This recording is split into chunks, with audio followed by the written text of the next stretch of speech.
و از نشانه‌های ظهور پسر انسان این است که جمیع امت‌های زمین سینه زنی کنند.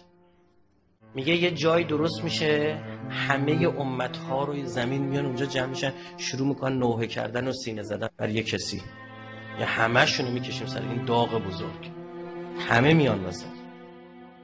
وقتی امام زمان عجل الله ظهور میفرمان 5 تا جمله کلیدی داره، 4 تاش با یا اهل العالم شروع میشه، یعنی مخاطب نه شیعه است نه سنیه نه از کل مردم یا اهل العالم. چی آقا جان چیه؟ ان جدی الحسین قتلوه رجانا، خودش رو با جدش امام حسین معرفی میکنه، میفرماد من پسر همون حسینی هستم که اینطور سر بریدن، اینطور چه کردن.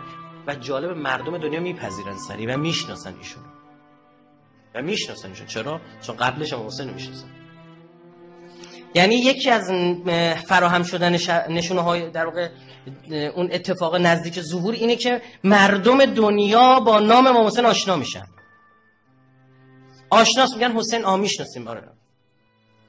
بعد وقتی هم میگه او را سر بریدن هیچ کی شک نمیکنه، چون به چشم خودشون سر بریدن و چیه؟ دیدن. از کی؟ از فرزندان همون یزید. حضرت فرمود مثلی لا یبایع مثله، یکی مثل من با یکی مثل یزید بیعت میکنه.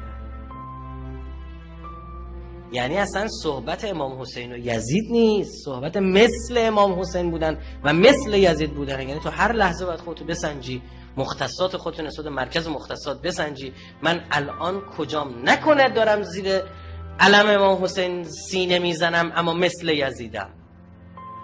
صحبت اینه که میخوای شبیه کی بشی، شبیه خاص مردم یا شبیه خاص خدا.